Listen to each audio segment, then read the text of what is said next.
எல்லோரும் எப்படி இருக்கீங்க? இப்போ வந்து உருளைக்கிழங்கும் அதுக்கப்புறம் வெங்காயமும் வச்சு நம்ம வந்து ஒரு வடை செய்ய போகிறோம்.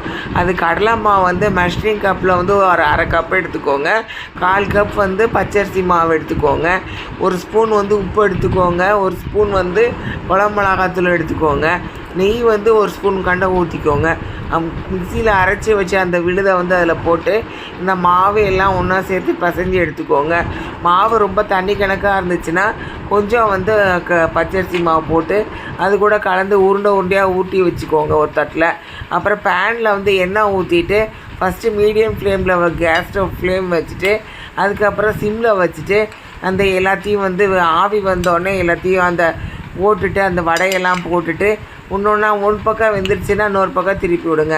இது விருதுநகர் ஆச்சி சமையல் தமிழ். இது சப்ஸ்கிரைப் பண்ணுங்கள், லைக்ஸ் கொடுங்க, ஷேர் கொடுங்க, அந்த பெல் பட்டனை வந்து அமுக்குங்க.